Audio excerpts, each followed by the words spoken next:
Donald Trump face à Xi Jinping. La rencontre au sommet aura lieu demain en Corée du Sud. Ce sera peut-être la fin d'un bras de fer commercial engagé il y a 10 mois avec la réélection du président américain. Son homologue chinois l'avait mis en garde quelques semaines plus tard. Il n'y a pas de gagnant dans les guerres de droits de douane ou les guerres commerciales. Le harcèlement et l'hégémonie ne conduiront qu'à l'auto-isolement.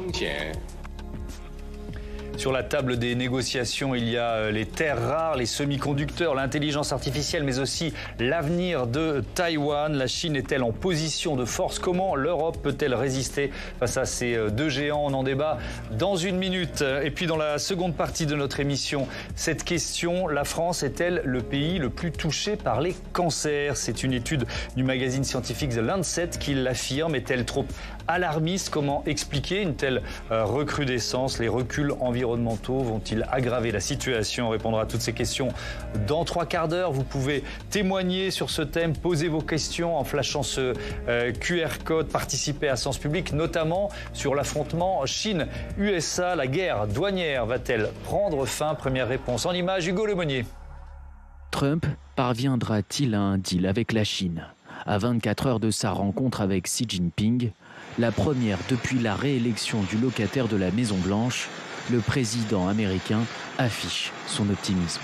La Chine va collaborer avec moi. Ils vont collaborer avec moi et nous allons agir, j'en suis convaincu. Écoutez, nous devons tenir cette réunion demain. C'est une réunion importante. L'enjeu, trouver un accord global pour apaiser les tensions sino-américaines. Depuis le déclenchement de la guerre commerciale par Donald Trump, la Chine a révélé son pouvoir de nuisance. L'arrêt des importations de soja américain a porté un coup fatal aux fermes du Midwest, entièrement dépendantes des commandes de Pékin.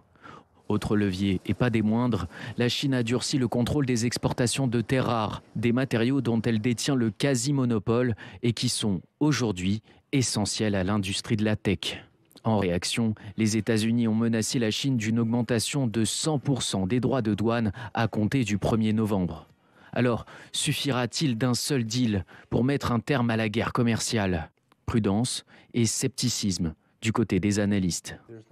Il n'y aura pas de résolution concernant les droits de douane réciproques imposés par les États-Unis à la République populaire de Chine. Il pourrait y avoir une certaine réduction, certaines modifications, mais certains éléments importants des droits de douane resteront en place, à moins que les Chinois ne soient prêts à faire des concessions satisfaisantes. Et jusqu'à présent, je ne pense pas que les Chinois soient prêts à faire beaucoup de concessions. À ces tensions douanières s'ajoutent les revendications chinoises concernant Taïwan ou encore le soutien accordé par Pékin à Moscou dans son effort de guerre en Ukraine. Et on se demande si Xi Jinping va faire plier Donald Trump. Je vous présente les invités de notre premier débat tout de suite. Sylvie Berman, bonsoir. Bonsoir. Bienvenue. Vous êtes ancienne ambassadrice de France à Pékin, Londres et Moscou. Et vous publiez L'ours et le dragon, Russie-Chine, histoire d'une amitié sans limite, avec un point d'interrogation si je ne me trompe. Et c'est chez Talendier. Pierre-Antoine Denet, bonsoir. Bonsoir. Bienvenue. Heureux de vous accueillir, vous aussi, rédacteur en chef d'Asia Magazine et d'Asialiste. Et vous publiez Taïwan, survivre libre aux éditions Nevi Kata. Marjorie Payot, bonsoir Marjorie, hello. Bienvenue, journaliste spécialiste de la vie politique américaine et de la tech. Et on va beaucoup parler de l'univers de la tech dans cette émission. Et Jonathan Boucher-Petersen, bonsoir Jonathan, bonsoir. Bienvenue à vous, éditorialiste pour Sens Public. Est-ce qu'on peut s'attendre à un accord commercial, Sylvie Berman? Comment ça se prépare, tiens, un sommet comme celui-là? Il y a des Sherpas, des représentants des deux chefs d'État qui se voient, qui se parlent? Oui, absolument. On aura un accord. Ça ne veut pas dire que cette rivalité qui est systémique va prendre fin automatiquement, mais là, les deux cherchent un accord. Il y a eu des négociations, d'ailleurs, les dernières se sont tenues à Kuala Lumpur, entre Scott Bessent et son homologue chinois sur les aspects essentiellement commerciaux. Et c'est intéressant que ce soit eux qui aient négocié et non pas Marco Rubio, qui est connu pour ses positions très très hostiles à la Chine. Marco Rubio qui est le secrétaire d'État, donc l'équivalent du ministre des Affaires étrangères. Plutôt le secrétaire d'État sur les affaires économiques et commerciales. Donc ça porte d'abord sur un deal commercial. Sur ce sujet, puisque en fait Donald Trump avait lancé les hostilités. Le 2 avril dernier, il avait renchéri, mais les Chinois avaient surenchéri et ils se trouvent aujourd'hui en position plus favorable. Ouais, alors justement, on va évoquer ça et essayer de le mesurer, la capacité du président chinois de peser sur ces discussions, avec un thème qu'il faut aborder tout de suite, Pierre-Antoine Denet, celui des terres rares ou des métaux rares. À quel point c'est au cœur des négociations ? Écoutez, les terres rares, c'est ce qui est absolument indispensable pour la tech, pour toute une série d'utilisations qui va du civil au militaire. Ouais. Et la décision chinoise est d'une portée incalculable parce qu'elle concerne le monde entier. Pas seulement les États-Unis. États-Unis. Ce qu'est cette décision. Cette décision, en fait, il y a un volet extraterritorial qui donc oblige toute entreprise qui veut exporter un produit qui contiendrait plus de 0,1% de terres rares chinoises à demander un feu vert des autorités chinoises. Donc tout le monde. Donc tout le monde, oui. Voilà. Et donc c'est un levier politique qui est extrêmement puissant. Oui. Avec des conséquences, Marjorie Paillon, sur tous les pans de l'économie d'une certaine façon, notamment sur la question de l'intelligence artificielle, la bataille pour la suprématie sur l'IA. C'est aussi ça ce qui se joue en ce moment, ce qui va se négocier demain ? Absolument, surtout quand on a deux superpuissances qui se vivent comme des superpuissances de l'intelligence artificielle. J'ai presque envie de dire des intelligences artificielles, parce qu'il y a plusieurs nuances d'IA en l'occurrence, et surtout peut-être des futures super-intelligences. Là, on parle d'intelligence artificielle qui peuvent avoir une capacité à raisonner comme un cerveau humain. C'est dans quelques dizaines d'années, mais tout de même, on a cette anticipation-là. Et je rappelle juste qu'on est dans un timing qui est quand même très intéressant, parce qu'au moment où il y avait ces négociations avec Scott Bessent et son homologue chinois à Kuala Lumpur, on sort d'une semaine pour la Chine qui est très intéressante, puisque pour le congrès du Parti communiste chinois, on vient de voter un plan quinquennal stratégique pour se dire, OK, la Chine de 2030, elle doit aller où ? Et dans ce plan quinquennal, il y a notamment l'intelligence artificielle, évidemment, de l'IA qui est vraiment boostée par l'ensemble des autorités chinoises. Et puis, autre signaux faibles, Pékin vient d'accélérer la procédure d'entrée en bourse, d'introduction en bourse de plusieurs entreprises. D'habitude, ça prend 1 an. Là, en 3 mois à peine, 2 sociétés de semi-conducteurs viennent d'être introduites en bourse. Ça montre à quel point la Chine veut montrer qu'elle est peut-être plus que sur les rangs quand on parle d'IA. Alors, il y a aussi, je suis en train un peu de lister, mais il y a aussi évidemment la question du pétrole qui est très importante, Sylvie Bermann. Pourquoi ? Oui, parce que le pétrole, c'est aussi ce qui permet d'alimenter l'effort de guerre russe, et que Donald Trump veut absolument un accord sur l'Ukraine. Non pas qu'il y ait un intérêt géopolitique immédiat, mais il l'a promis à ses électeurs. Oui. Il se présente comme un faiseur de paix, il veut le prix Nobel. Il a eu une réussite au Moyen-Orient, enfin en tout cas une première étape, et maintenant il le cherche en Ukraine. Et on rappelle que la Chine est un débouché, est devenue le principal débouché du pétrole russe. Alors la Chine, effectivement, comme l'Inde, mais l'Inde est plus fragile et donc les menaces de Donald Trump pèsent davantage. La Russie importe, je crois, 39% du pétrole et du gaz russe, et Donald Trump aimerait le convaincre d'arrêter d'importer ce pétrole. On peut y croire Je pense que les Chinois trouveront d'autres solutions. Ils ont plus de 1000 entreprises qui sont sous sanctions américaines, donc ils sont un petit peu agacés par ça. Et comme ils ont l'arme atomique des terres rares, ils ont quand même des moyens de convaincre. Oui. Alors, je vais vous poser la même question à tous les trois. Je commence avec vous, Pierre-Antoine Denet. Est-ce que les États-Unis sont en situation de faiblesse dans ce bras de fer aujourd'hui ? Clairement, oui, pour toute une série de raisons. D'abord, c'est une question de dépendance. Autrefois, il y a encore 20 ans, la Chine était assez dépendante de ses exportations en direction du marché américain. Ce n'est plus le cas. Parce que ça fait des années que peu à peu, ils se sont désengagés, à tel point d'ailleurs qu'aujourd'hui, c'est un tout petit peu moins de 10% des exportations chinoises qui vont vers les États-Unis. Ça, c'est un premier point. Le deuxième point, on a parlé des terres rares, c'est un levier politique très puissant qu'ils vont utiliser. Même si demain, il y aura l'annonce grande théâtrale d'une suspension pendant 1 an de cette épée de Damoclès, elle reste.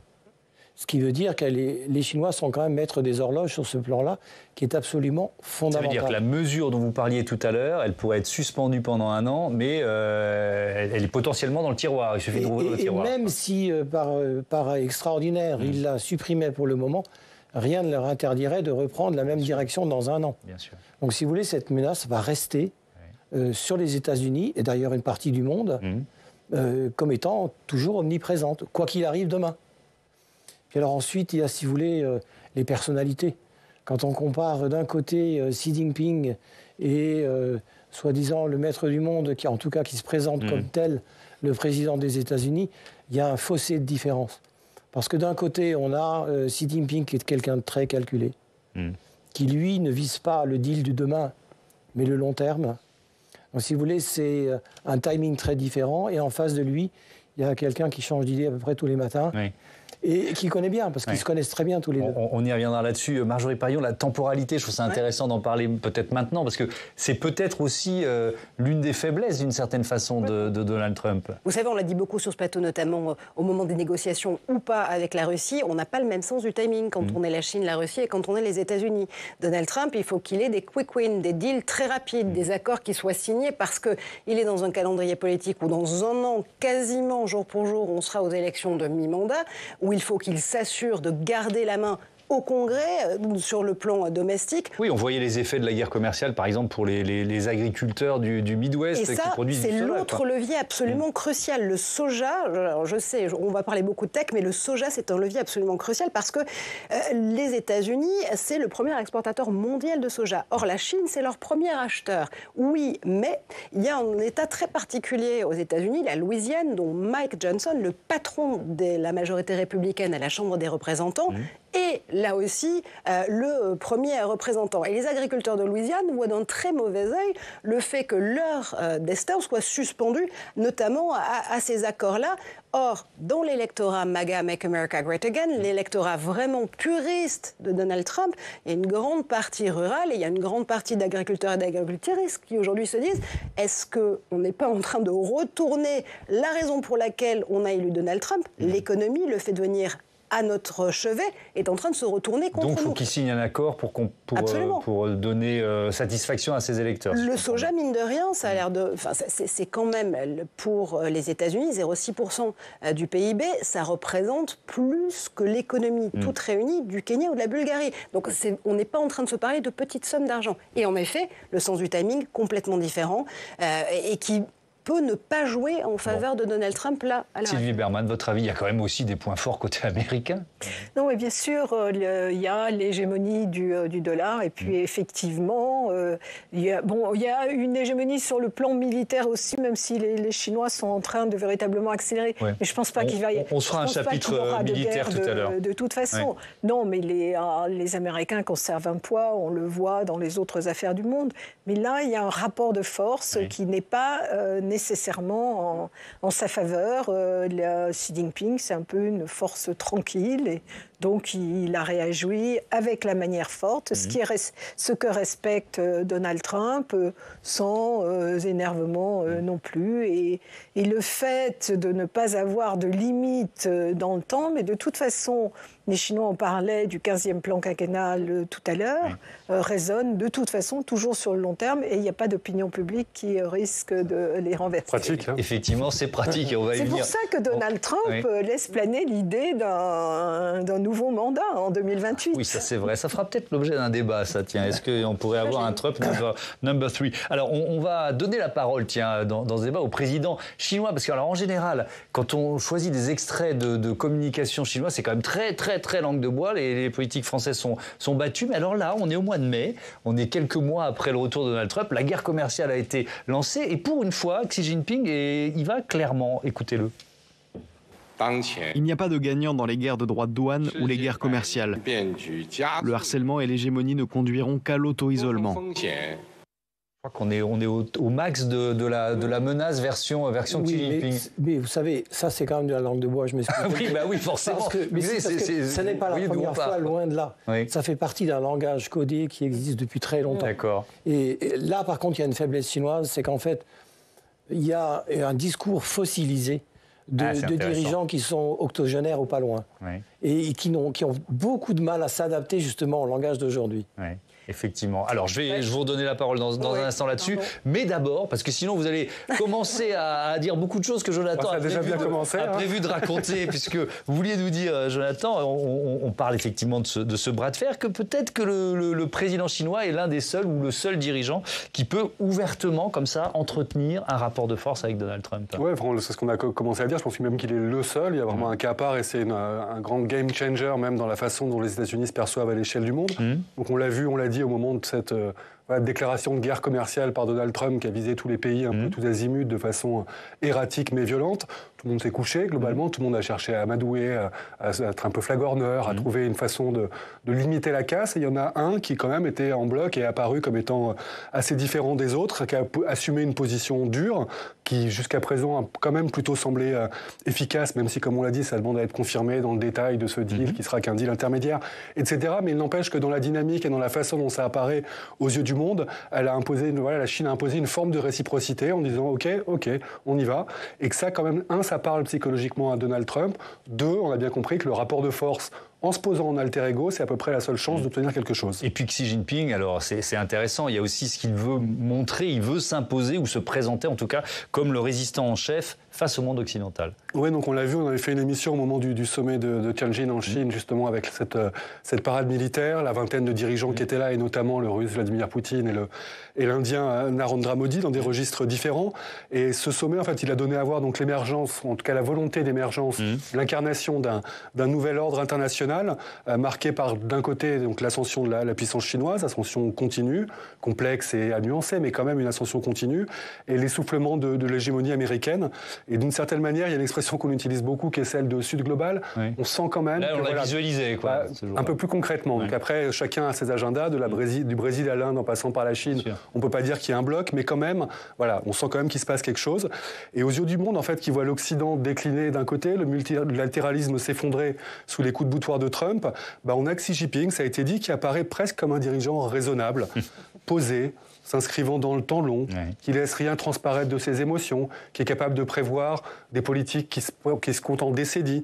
Quand on a de l'autre côté son homologue américain, imprévisible, donc déstabilisant, dans une culture de court terme, parce que la démocratie c'est l'élection et que les midterms arrivent, donc quelque chose de très erratique en face, même s'il ne faut pas complètement sous-estimer le fait que Donald Trump, il bouge beaucoup, mais il sait aussi où il va. Oui, il sait où il va, et on est dans une logique de deal, on tape très fort au début pour ensuite quand même obtenir. Donc c'est pas juste le culbuto, c'est quelqu'un qui déstabilise mais qui sait où il va. Donc ce qui est certain, pareil, ça a été dit, sur le plan militaire, sur le plan technologique, dans bien des domaines, on a une Chine qui tient, en tout cas qui commence à tenir la dragée haute aux États-Unis. Après, on a 2 dirigeants qui, en surface, affirment qu'ils recherchent rien d'autre que la paix, la stabilité mondiale, que c'est le meilleur contexte pour faire du business, ce qui n'est pas faux.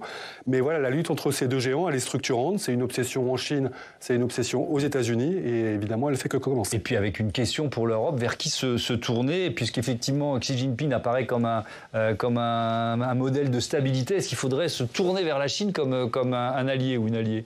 J'aurais tendance à dire qu'il faut quand même rester lucide et raison garder. Il ne faut peut-être pas pousser le bouchon.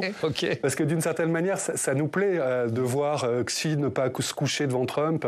Et on se dit, ça vient presque laver l'affront d'une Commission européenne qui, elle, quand même, même si on est allé à Washington en bloc pour dire on est capable de tenir le rapport de force, à l'arrivée, on a essayé juste de limiter la casse dans un aveu de faiblesse qui était quand même assez sidérant. Xi Jinping, on peut lui trouver des qualités dans le rapport de force avec Donald Trump pour casser l'hégémonie, mais ça reste un dirigeant autoritaire qui goûte fort peu la démocratie, les droits de l'homme, autant de valeurs qui sont celles de l'Europe et qui œuvre, il ne faut jamais l'oublier, pour les seuls intérêts de la Chine. Et ces intérêts, ils sont quand même rarement compatibles avec les intérêts européens. Soutien de Poutine, on l'a dit. Sur le plan commercial, la Chine continue de nous inonder de biens à bas coût qui sont produits dans des conditions qui posent évidemment question sur le plan social, sur le plan humain, sur le plan environnemental. On voit le débat autour de Chine assez régulièrement avec l'impact sur le petit commerce. De plus en plus, elle se fait en plus une place de choix sur des marchés beaucoup plus technologiques. On voit les démonstrations de force dans l'IA, dans la biotech, dans les robots de plus en plus fluides et de plus en plus capables de remplacer les humains. Donc il ne faut pas s'y méprendre. La Chine et les États-Unis sont 2 ogres qui globalement méprisent le modèle européen, qui voient notre continent comme un client doté d'un fort pouvoir d'achat qui n'est pas à négliger et comme un territoire où ces champions doivent être leaders. Donc on le dit souvent, à l'Europe de s'affirmer, à force de le dire, ça finira peut-être par arriver, de notre vivant, on ne sait pas. Voilà, pour ne pas être pris en étau entre ces deux géants qui, eux, n'ont aucun complexe à affirmer leur puissance, et elle est bien réelle. Ouais, j'espère que j'ai quelques décennies à vivre encore. Est-ce que je verrai ça? On espère le voir. Je n'en sais rien. On va se garder le chapitre européen pour un tout petit peu plus tard, mais il faut peut-être dire sur cette capacité de résistance-là, à quel point les deux économies, Sylvie Bermann, sont quand même aussi interdépendantes. C'est-à-dire que, certes, Donald Trump est peut-être un peu en situation de faiblesse, mais la Chine a aussi besoin du marché américain. Alors, les économies sont interdépendantes, mais beaucoup moins qu'auparavant. Cela a été dit, l'exposition chinoise sur le marché chinois a considérablement diminué parce que les Chinois l'ont décidé ainsi. La Chine n'est plus le premier détenteur non plus de bons du Trésor. Et finalement, cette interdépendance diminue au fil du temps. Ça ne veut pas dire qu'elle va disparaître, bien évidemment. Et je crois que les deux dirigeants veulent sincèrement la paix. C'est-à-dire que quand les tensions sont trop hauts, ils les font baisser. C'était le cas déjà sous Biden. Il y avait eu alors un incident qui était celui du ballon espion. Pendant 8 mois, ils n'ont plus eu de relations, ce qui est stupide d'ailleurs. Et ensuite, ils ont repris. Il y a eu une rencontre avec Biden. Donc régulièrement, l'un et l'autre souhaitent quand même faire baisser la tension parce qu'ils ne souhaitent pas une confrontation brutale, directe. Ouais, il y a une question qui nous ramène aux terres rares. Pierre qui nous écrit de Metz, merci de participer à l'émission. Comment est-ce possible que l'Occident ait pu, je pense qu'il veut dire plutôt l'Europe, ait pu laisser un tel monopole aux Chinois? Non, l'Occident, ça tient, parce qu'il y a les États-Unis dedans. Quant à la transformation des terres rares, le monde entier perd sa dépendance. Est-il possible de corriger rapidement ces faux stratégiques? Ça, je pense que ça sera compliqué. Ce qui est sûr, c'est que Marjorie Paillon, dans sa tournée et dans sa guerre commerciale, je reviens aux terres rares, c'est pour ça que j'ai utilisé la question de Pierre, parce que Donald Trump, il cherche à sortir de cette dépendance chinoise. Il cherche des deals avec d'autres pays sur les terres rares. Absolument. Et la semaine dernière, il recevait notamment le Premier ministre australien, avec lequel il a signé un deal sur les terres rares. Si je vous redonne juste une échelle de qui est aujourd'hui dans le monde le plus grand, alors on peut pas dire producteur, mais détenteur de terres rares sur son sol, oui, la Chine est champion de toute catégorie, mais dans la suite de la Chine, il y a le Brésil, il y a aussi l'Australie en l'occurrence, et puis il y a la Russie. Mais c'est de rapport à x10 entre la Chine et la Russie. Donc on ne peut pas se passer techniquement de la Chine pour faire ça. Le deal qui a été fait sur les terres rares aussi avec l'Ukraine, qui était en gros pour Donald Trump de dire « Ok, donne-moi une partie de tes terres rares, je te dirai si je peux t'assurer des éléments de stabilité, de sécurité, un jour peut-être quand on signera ce fameux accord avec la Russie, mais bon, on verra bien s'il y en a un à un moment donné. » Attention, c'est une partie de terres rares et c'est pas forcément celle auquel l'industrie de la tech et donc les tech bros qui ont rejoint la Maison-Blanche de façon assez unanime ces derniers mois, auxquels ils s'attendent. Donc oui, les terres rares, c'est important, mais on ne peut pas se passer de celles et ceux qui les ont sur leur sol. C'est aussi simple que ça. Oui, allez-y, Sylvie Bermann. Non, il y avait une question, c'est comment on a laissé faire ça. Oui. C'est très simple. C'est une industrie extrêmement polluante. Et on n'en voulait plus. Et on n'en voulait plus. Donc on a exporté notre pollution vers la Chine et qui en a profité parce que le problème, c'est pas la détention des terres rares, c'est le raffinage. Et la Chine a 90% effectivement des capacités. On est tous co-responsables d'une certaine façon avec le syndrome NIMBY, Not in my backyard. On ne veut pas d'usine polluante à côté de chez soi. Leur raffinage et aussi leur recyclage à terme, parce que sur les batteries, notamment au lithium, il y a une vraie question de recyclage. Or, aujourd'hui, quand on a un président américain qui éructe à la tribune des Nations Unies, qu'on a vu beaucoup faire, nous, sur ce discours-là, en temps de campagne. C'est vrai que c'est un peu plus abrupt quand c'est fait devant l'ensemble de l'Assemblée générale des Nations Unies en disant le changement climatique est un hoax complet. C'est vraiment c'est la pire arnaque du siècle. C'est la pire arnaque du siècle dans les mots de Donald Trump. Oui, aujourd'hui, la Chine, en l'occurrence, se montre plutôt le mieux-disant en matière de velléité, de lutte contre le changement climatique et notamment d'énergie renouvelable et de recyclage de ces fameuses terres rares, de ces fameuses batteries. Oui, donc, la Chine, à elle toute seule, a investi plus en énergie renouvelable que tout le reste du monde. Ouais. Voilà, c'est quand même assez impressionnant. Après ça, et la Chine, à elle toute seule, pollue plus. C'est vrai, ça part de loin, parce qu'il y a encore beaucoup de charbon. Oui, mais enfin bon, quand même. Le mouvement, en termes, si on se place sur le chemin et sur le mouvement, c'est ce qui est en train de se passer. J'avais juste une petite question, parce qu'on est néophyte, mais quand on voit la tournée sud-asiatique politique de Donald Trump, l'influence historique des États-Unis dans cette région-là. Oui. Est-ce que ça, il y a des choses qui bougent? On a l'impression qu'il a bétonné quand même un certain nombre de leviers. Moi, je pense que là, justement, c'est très intéressant de voir qu'il est allé aussi au sommet de l'ASEAN, parce que... Donc, c'est les nations de l'Asie du Sud-Est. Voilà, c'est ça. Et l'association des pays de l'Asie du Sud-Est. Je pense que l'administration américaine lui a soufflé le mot que l'Amérique commence à perdre pied dans cette région. Du fait de son jeu sidérant contre son propre camp, quand il érige des tarifs douaniers contre les alliés des États-Unis. Je parle du Japon, la Corée du Sud et d'autres. Taïwan aussi, c'était 25%. Donc, effectivement, il a compris qu'il devenait urgent de revenir sur le théâtre asiatique, parce que, ça, je crois que c'est un non-dit, mais c'est assez visible quand même. L'un des objectifs du Parti communiste chinois, et en particulier son secrétaire général Xi Jinping, c'est d'essayer de chasser les États-Unis du théâtre asiatique, et en particulier de l'Asie de l'Est. Sylvie Bermann, vous voulez intervenir. Oui, tout à fait. Enfin, moi, ce qui me frappe, c'est là, vous avez totalement raison, mais c'est que les Américains ont toujours cultivé davantage l'ASEAN que les Européens, par exemple. C'est bien parce que j'allais vous poser des questions sur l'Europe, donc allez-y. J'étais autrefois sous-directrice d'Asie du Sud-Est au Quai d'Orsay et j'étais en charge de la politique étrangère de l'Union européenne quelques années plus tard. Et quand il y a des réunions de l'ASEAN avec les partenaires du dialogue, les Américains veillaient à être toujours présents et au plus haut niveau, les Européens n'y allaient jamais. Et donc, nous, on a perdu effectivement beaucoup d'influence dans la région. On a essayé de rattraper ça en constatant effectivement que Pékin était beaucoup plus influent, mais on a beaucoup de retard dans ce domaine. Alors, si on parle de la façon dont la Chine et les États-Unis regardent l'Europe, il faut peut-être rappeler, Marjorie Paillon, ce que le vice-président américain dit de nous, dit des Européens. C'est quoi, un continent à la dérive? C'est ça ce qu'il avait dit? Alors, notamment Dominique. Oui, absolument. Alors, ce sont notamment des déclarations qu'il a fait en février dernier lors de l'AI Action Summit qui était hébergé par Paris, ce grand sommet pour l'action sur l'intelligence artificielle. Et puis, directement après, à la Security Conference de Munich. Donc, ce sont vraiment des lieux importants. Du multilatéralisme, pour une administration qui n'aime pas trop le multilatéralisme, ils arrivent quand même à s'inviter au moment où il le faut pour pouvoir délivrer leur message. Et ce que dit J.D. Vance, en l'occurrence, c'est, si je le traduis de façon non châtiée ou non censurée, c'est si vous touchez à mes tech-bros en matière de régulation numérique, je vous envoie le feu nucléaire de tout ce que les États-Unis savent faire en matière de puissance. Certainement pas militaire, mais en tout cas de puissance. Et puis il y avait un mépris exprimé pour les valeurs européennes. Oui, aussi, mais parce que l'idée, c'est de dire que l'Europe est son propre meilleur ennemi.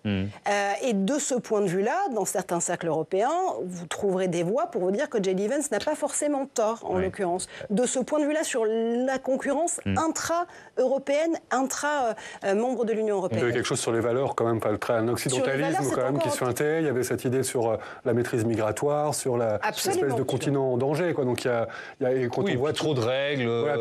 Il y a d'un côté le côté des régulateurs, clairement, qui interrogent la Commission, et puis il y a quand même cette espèce d'immigrationnisme fantasmé de l'Europe qui viendrait mettre en cause le modèle des pères. Enfin voilà, tout en donnant totalement donneur de leçons. Sauf qu'en ayant ce discours-là, il s'appuie aussi sur quelques alliés. Bien sûr, mais l'Union européenne, Meloni en Italie. Il peut s'appuyer aussi sur Viktor Orban et la Hongrie, qui devaient héberger une discussion entre Trump-Poutine qui finalement a été mise à l'arrêt en quelques heures. Donc il y a quand même... il nous met quelque part, J.D. Vance, devant nos propres contradictions. On se posait la question tout à l'heure de la capacité de réaction de l'Europe. Je veux bien entendre votre avis là-dessus, Pierre-Antoine Denet, parce qu'on a un peu le sentiment là qu'on est pris en étau entre ces deux géants et que nous, à 27, avec la règle de l'unanimité, la lenteur de nos réactions, on est un peu perdant, battu d'avance. Eh bien, c'est pas sûr. C'est pas sûr. Même, je dirais... Probablement non. Alors, j'adore. Un peu d'optimisme, allons-y.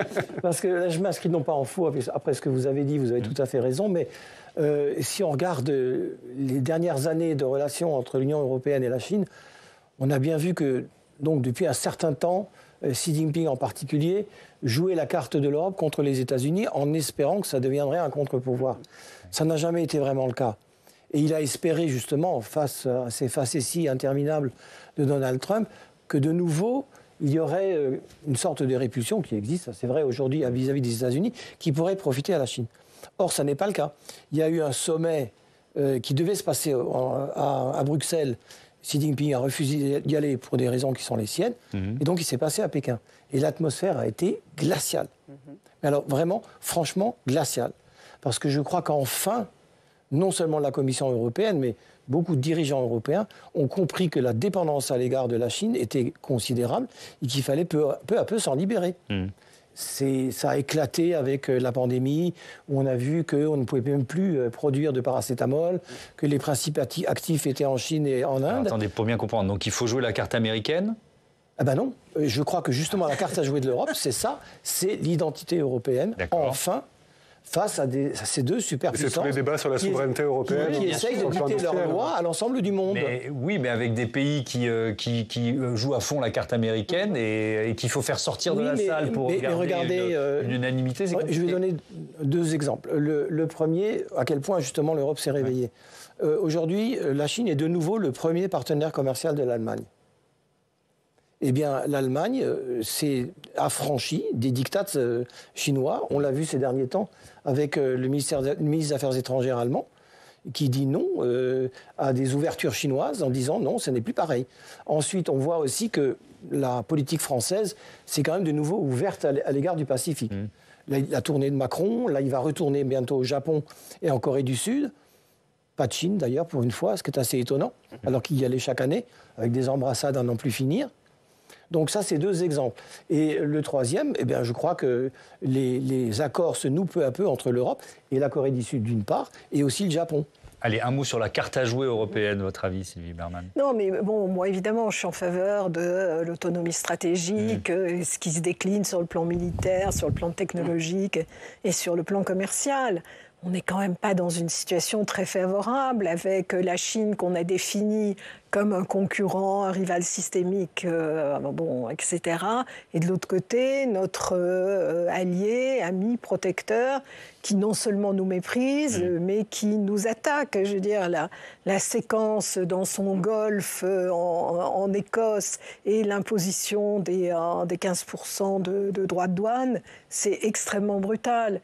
Donc on a du mal malgré tout. Et puis il y a de telles divisions entre les Européens, ceux qui ont peur de la Russie et qui, du coup, céderont à n'importe quel oukase américain, si je puis m'exprimer ainsi, et puis des pays comme la France qui, eux, crient presque dans le désert depuis des décennies. Alors, aujourd'hui, on nous entend plus, mais sur un plan surtout théorique. Mais après, on se paie malheureusement un peu de mots. Allez, on parle de la puissance militaire chinoise dans un instant, mais vous voulez encore intervenir. Non, c'était juste que j'entendais votre crise et je me disais que chez les Allemands, on sent quand même une bascule, notamment du côté du marché automobile. C'est-à-dire que quand même, il y a une espèce de grosse menace déjà très concrète. Et je pense que ça, c'était l'un de nos thèmes de débat hier, donc vous pouvez, super, donc vous pouvez le regarder sur publicsénat.fr, 45 minutes sur les difficultés de l'industrie automobile française et européenne. Pour l'Europe, il y a une chose. Déjà, le fait de se dire que la souveraineté qu'on attend aux lèvres, c'est pas juste une question de posture politique, mais c'est peut-être une question de business, et c'est pas un gros mot de se dire que le protectionnisme, ça peut fonctionner et s'auto-considérer comme un marché, c'est bien. Et dans l'excellent édito de Benjamin, il y avait juste un continent qui me manquait, c'était l'Afrique en l'occurrence.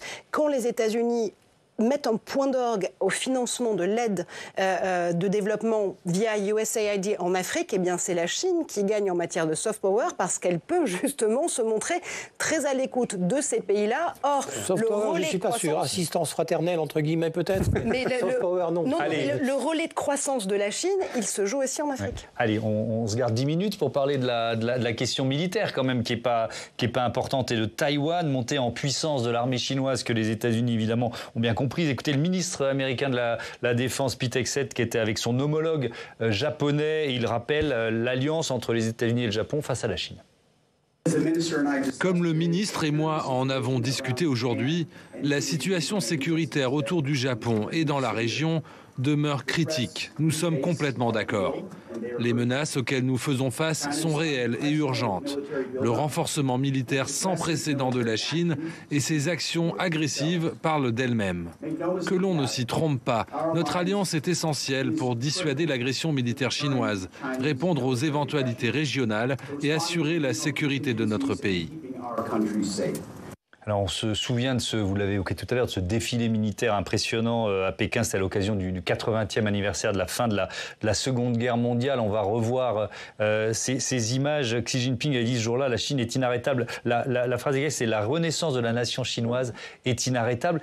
Que disent ces images de la puissance militaire chinoise? Est-ce qu'il y a une part, évidemment, c'est de la communication aussi? Est-ce qu'il y a un peu d'illusion d'optique? Qu'est-ce qu'on peut en dire de cette puissance? Alors d'abord, la renaissance, c'est la formule classique de Xi Jinping, la renaissance de la nation chinoise et dans tous les domaines, y compris dans le domaine militaire.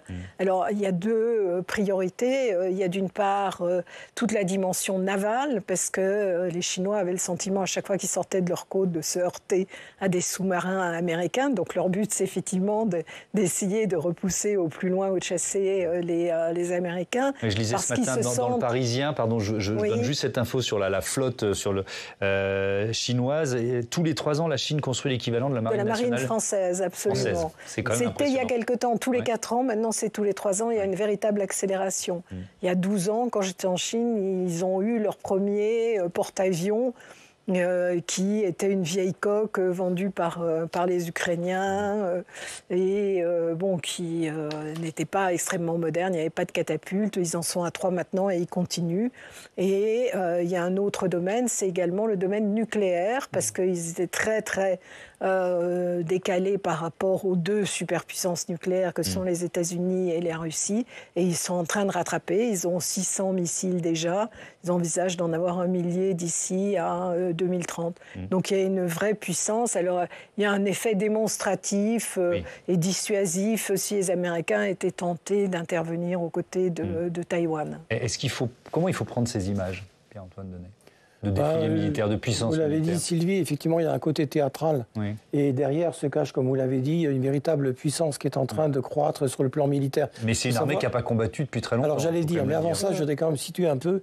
La puissance militaire chinoise, c'est le 2e budget militaire au monde, après les États-Unis, qui d'ailleurs, en passant à eux seuls, font l'ensemble des autres budgets militaires du reste du monde. Donc il faut le savoir. Mais ceci dit, donc, le 2e est chinois, c'est vrai. Alors il y a une partie déclarée, il y a une partie non déclarée. C'est comme toujours en Chine, où il y a comme ça, on vous jette quelque chose en disant c'est ça, c'est pas autre chose. Et en fait, il y a aussi autre chose, c'est le budget militaire réel, selon bien des experts, c'est peut-être le double de celui qui est avoué. Bon, donc ça fait quand même beaucoup d'argent et effectivement beaucoup de progrès technologiques. Alors c'est vrai qu'il manque quelque chose de crucial, c'est l'expérience sur le théâtre. Les derniers conflits, ils remontent à il y a fort longtemps. Avec le Vietnam, c'était en 79 et ils se sont plutôt pris une déculottée. Vous me passerez le terme. Et puis avant, c'était avec l'Inde. Et bon, là aussi, ça a été assez meurtrier. Mais bon, donc, en plus, Taïwan, c'est une île. Alors, elle n'est distante que de 120 km dans les passages les plus étroits du détroit de Taïwan. Mais quand même, débarquer, c'est une autre affaire que de combattre sur terre. Alors là aussi, il y a beaucoup d'intox ou de théâtre à dessein, pour faire peur, pour même terroriser, quand c'est possible, la population taïwanaise. Bon, il se trouve que j'étais le mois dernier pendant 2 semaines, donc j'ai pu un peu sentir le climat. Il y a à la fois une sorte de sérénité qui, chaque fois, je trouve incroyable, de la part de la population. Ils sont habitués, ça fait plus de 70 ans maintenant qu'ils sont en face de ce colosse. Ça paraît un David contre Goliath. Quand on regarde la carte, c'est sûr que c'est impressionnant. C'est une petite pastille sur la planisphère. C'est de la dimension de la Belgique face aux immensités chinoises. C'est même pas 24 millions contre 1,4 milliard. Mais c'est pas si simple, parce qu'effectivement, c'est vrai, il y a les États-Unis qui n'ont jamais dit ouvertement ce qu'ils feraient. Bon, Trump, d'ailleurs, est un peu en retrait par rapport à ce que disait Biden à l'époque. Ceci étant dit, je vois mal les Américains abandonner Taïwan aujourd'hui pour plusieurs raisons. Justement, on va terminer là-dessus et écouter Donald Trump. C'était il y a 10 jours, il parle des menaces chinoises sur Taïwan. Je pense que tout ira bien avec la Chine. La Chine ne souhaite pas envahir Taïwan. Tout d'abord, les États-Unis sont de loin la puissance militaire la plus forte du monde, sans aucune comparaison possible. Sans aucune comparaison possible. Nous avons le meilleur équipement, nous avons le meilleur de tout, et personne ne va s'en mêler. Et je ne vois pas du tout cela avec le président Xi. Je pense que nous allons très bien nous entendre en ce qui concerne Taïwan et d'autres questions. Cela ne veut pas dire que ce n'est pas la prunelle de ses yeux, car c'est probablement le cas, mais rien ne va se passer selon moi. Qu'est-ce qu'il pense de Taïwan, Donald Trump? Alors, il n'en pense pas forcément du bien en l'occurrence. On revient à notre diplomatie ou notre guerre des semi-conducteurs en l'occurrence pour en parler, puisque pendant son premier mandat, mais aussi pendant toute la campagne de 2024, il a accusé Taïwan, avec des phrases absolument laconiques, de venir finalement concurrencer les États-Unis sur cette industrie des semi-conducteurs. Et d'avoir volé les technologies. Absolument. TSMC, qui est la première entreprise de semi-conducteurs taïwanaise, s'est engagée au printemps dernier à surenchérir déjà son investissement avec plus de 100 milliards de dollars à la clé et une troisième usine de production de semi-conducteurs en Arizona. Absolument. On revient à la définition de départ de ce qu'est cette guerre des droits de douane quand même. C'est réinvestir de la production sur le sol américain pour pouvoir produire aux États-Unis et faire croître l'économie américaine. TSMC a joué le jeu, en pensant s'acheter un bouclier diplomatique pour les États-Unis, je ne suis pas certaine qu'ils parviennent à leur fin. Est-ce que c'est stratégique, Taïwan, pour les États-Unis de Donald Trump, Sylvie Bermann? Ça passe un peu... En fait, ça serait stratégique si la liberté de circulation était menacée. Or, tant qu'il y a le statu quo, pas d'invasion et pas de déclaration d'indépendance, ça ne l'est pas vraiment. Donc, il y a les semi-conducteurs dont on vient de parler. Mais à partir du moment où il y aura les usines aux États-Unis, Taïwan, finalement, est un peu démonétisé sur ce plan-là. Et Xi Jinping, qu'est-ce qu'il attend éventuellement de Donald Trump sur Taïwan? Alors, il attend cette fois-ci, d'après ce qu'on sait, que les Américains qui avaient dit qu'ils ne soutenaient pas l'indépendance de Taïwan, qu'il change le vocabulaire en disant qu'il s'opposerait à l'indépendance de Taïwan. Mais je ne pense pas qu'ils vont aller jusque-là. Mais c'est une question de principe. Mais c'est vrai qu'entre s'opposer à l'indépendance et accepter la conquête, c'est encore autre chose. C'est presque une question d'ego et de symbole. C'est tellement ancré dans l'imaginaire mondial des États-Unis qui laisseraient Taïwan tomber dans l'escarcelle chinoise de façon concrète, ce serait un aveu de faiblesse absolument insupportable. Mais est-ce que c'était sur la table des négociations là, à Kuala Lumpur? Est-ce que ça va être vraiment évoqué demain entre les deux chefs d'État? Vous savez, bien sûr, il y a le discours connu et le discours qui n'est pas connu. Et le plus important, c'est le second. Donc, évidemment, qu'ils ont négocié tout ça pour avoir effectivement le libellé exact de ce qui sera dit ou ce qui ne sera pas dit. Il est possible qu'on ne parle pas de Taïwan demain officiellement. Mais je pense qu'il y aura une phrase, probablement. Mais je voudrais rebondir sur ce que vous disiez, Sylvie. Moi, j'y vois quand même un autre aspect géostratégique très important sur le plan militaire, Taïwan. Quand on regarde une carte, certes c'est tout petit, mais c'est exactement placé au centre du premier arc des îles qui donne accès au Pacifique. Et c'est vraiment au centre. Une sorte de porte maritime vers les États-Unis. Voilà, au-dessus il y a le Japon, en bas il y a les Philippines. Et d'ailleurs, curieusement, l'effort américain porte sur les Philippines, et maintenant avec Sanna et Takaichi aussi pour le Japon. Mais ça, c'est stratégique. Si ce verrou saute, l'accès est ouvert pour progresser pour l'armée populaire de libération plus loin, vers le deuxième arc et le troisième qui est tout proche des frontières du continent américain, pas seulement les États-Unis. Donc c'est une raison, à mon avis, essentielle, plus encore que les semi-conducteurs, pourquoi les États-Unis auraient tout à perdre. Et j'ajouterai encore autre chose. Dernier mot. Oui, c'est qu'en fait, c'est aussi la confiance des alliés des Américains dans la région. Si Taïwan est abandonné, je vous assure que pour le Japon, la Corée du Sud, l'Australie, la Nouvelle-Zélande, les Philippines et d'autres, la confiance est rompue pour très, très longtemps. C'est en creux ce qui se passe avec l'Ukraine et les alliés historiques des États-Unis qui se posent mille questions. Exactement. Merci beaucoup. Merci à tous d'avoir participé à ce débat. Vos livres, Sylvie Bermann, L'Ours et le Dragon, c'est aux éditions Talendier, et Pierre-Antoine Denet, Taïwan, Survivre libre, aux éditions Nevikata. Merci beaucoup et à très bientôt sur Public Sénat.